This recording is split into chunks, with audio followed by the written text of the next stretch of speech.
Let's look ahead to what is next, because after lots and lots of rain, what we've heard is brightened up.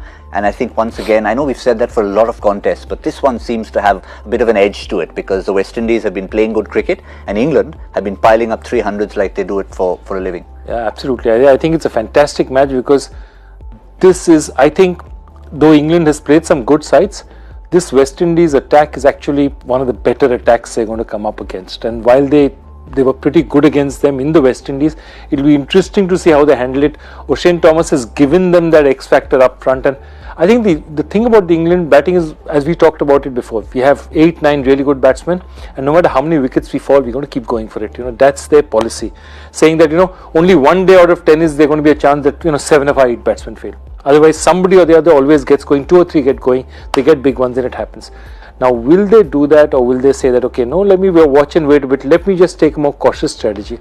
And because it's a league game still, I'm willing to bet England's going to go hell for leather from the first ball, and that'll be interesting to watch. Now, Robin, before England and West Indies went head-to-head in that one-day series, they were all saying, it's going to be so one-sided. Chris Gayle, we don't even know if he's playing or not, because he only wants to play the World Cup. Okay, fine, he's playing, he'll be playing this series. And what a series it turned out to be. Oh, it was a fantastic series. For me, I look at this game and I think of Fire in Babylon. I think what a great. I think that's what you'll see, because with their 4 frontline fast bowlers and their proper fast bowlers, right? So that's going to be a good fun game to watch tomorrow. So I'm really keen about watching that game. I think the West Indians will give the English batsmen a little run for their money, and for all you know, there might be a counter attack as well, and because they have batting to match up that bowling lineup as well. Yeah. If you say counter attack, well, yes, they've got lots of stroke makers, but one name has to come to mind. One big name has to come to mind at the top of any counter attack, no matter what the opposition is, and that is Christopher Henry Gayle. He was very impressive. Maybe he's been a little selective choosing his games, but if he chooses them like that, West Indies won't be complaining. I mean, look at that series record for a who wasn't even certain to be playing then. No, absolutely, he's in fabulous touch. Also, as they say, that the last spark before you go, he knows he has limited time. This is almost definitely his last World Cup, so he'll want to make it count. While we did talk about Chris Gayle in that series, let's not forget the likes of Jos Buttler, who did perform. But let's stick to the West Indies for the moment and have a look at their squad and see if we think that there could be any possible changes. The reason we haven't put Andre Russell in there is because he was rested, his knee was checked out. They probably knew that game was going to be washed out, so they weren't going to really test him out there, but could see him coming back if he's reasonably fit. Yeah, he walks into the side, he walks back into the side. He'll be fine. He'll be fine from those, knowing Andre, knowing him, that he wouldn't trust Robin on that one. Yeah, he wouldn't like to miss too many games, so he's going to be fine for that one. So he'll be fine. He'll play that one. I think it's a hard decision to make. Again, depending on the wicket, you'll have to see if Ashley Nurse finds a place there, or they'll again they'll rest Kemar, Roach, and bring back Andre. So Andre will definitely play. It depends on who goes out. What would you say? Because I know Kemar Roach has just come in. He's just getting a feel of the tournament. I have a sense that really, I'd go with him. I'd say Ashley would be the first victim if they were. I mean, if they had to sacrifice someone, it would be Ashley. I would still, if Evan Lewis was fit, I'd still play him ahead of Darren Bravo, definitely. I don't know whether he's fit yet or not, but if he is fit and he's had 7 days to get fit, I'd play him ahead of Darren, because just in terms of what he gives you in terms of a start, he takes a lot of pressure off the others as well. Because if he opens with Gayle, he allows Gayle again to take time, do his own thing, because he's just naturally so attacking. What about England? As I said, just going back to that series itself, it was 2-2, and England played their part as well. After the reverse in the Test series, one of the big questions is for Moeen Ali, of course. Not that he missed it with injury, because he went off for birth of his child. So he probably comes back into the side knowing that the West Indies could be susceptible. A little bit of off break early on, particularly to Chris Gayle. They have how many left-handers? The West Indies have quite a few. Quite a few, actually. So Moeen will probably almost definitely play. The question is, who sits out then? Is it Mark Wood? It has to be one of Wood or Plunkett. It would be Mark Wood, I think. Yeah, it's likely. likely. Doesn't seem like there's any other. natural candidate. Yeah, natural candidate, really. Yeah, but again, in terms of their performance, the runs that they've put on the board, England have been simply phenomenal in this World Cup so far. Never mind what the opposition is. Even when they lost a game, they put on 300 plus. Yeah, I thought England has been the perfect, almost picture perfect ODI side till 2019.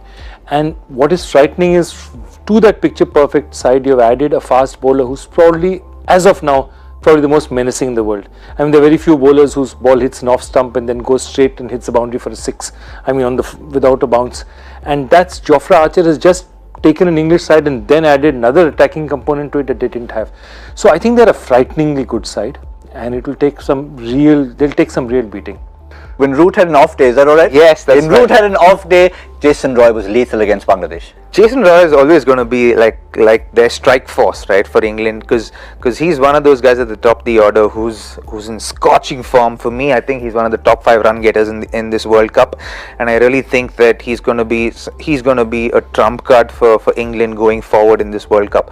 And I think just the fact that you have Jason Roy and Jonny Bairstow at the top of the order makes life a lot more easier for someone like Root to kind of just fly under the radar, and score runs quietly and keep piling them on, and I think it's great to have someone like that at number 3, because he's not someone who's going to give his wicket away easily. He's going to really make the opposition work hard to get him out, and he's someone who once he gets going, then he's a busy player. Even the last 100 he got almost a run of a ball, so that he's a solid player. And then you have Buttler down in the middle order. He can be absolutely menacing for any. And we haven't seen the best of Bairstow and Eoin Morgan yet. Yeah, and Eoin Morgan's always one of those guys who'll come in and scores his 50s, 60s again quietly. He flies under the radar simply because of guys like Jason Roy and Bairstow at the top of the order. So they have a very solid batting lineup, and a very long one, with Stokes again there at number 5 or number 6. He's coming in at number 5, but I'd like Buttler to come in at number 5, because I think that would, with the way he bats and counter attack and all of that, he really takes the game away from the opposition, and it's very hard to come back from there, because you lose momentum within the game, right? And when you lose momentum within the game, the advantage has gone away from you, and it's all about those little factors when you play a game, right? Because when you go into a game, match starting even Stevens, but when you go into it and then someone's got to take to the attack and gain advantage and gain control of the game, and with the likes of Jonny Bairstow and Jason Roy there at the top at the batting order for England, and in the bowling with Jofra Archer there at the top, they always have a chance of taking that advantage away, and in 50-over cricket you have a chance to get that advantage back, come back into the game, but more often than not you see the guys who seize control of the game first, they're not going to let go of that control very easily, and that momentum factors within the game play a big factor in who ends up winning the match, right? So I think these guys have a lot of those players, because someone like Buttler can come out there even when things aren't going well for his team. If the advantage is at the other side, he's got the ability to literally flip it on its head and say, you know what, I'm counter-attacking, I'm taking back the advantage and keeping it with us, not giving it back to you. You really have to earn it from us.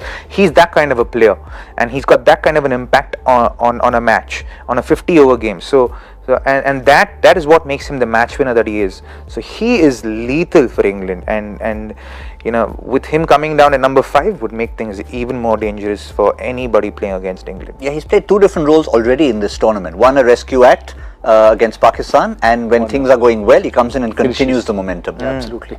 And that's the thing, just the easiest way to do this is just count for every team, just look at it, forget their batting order. 7, 8, 9, 10, 11.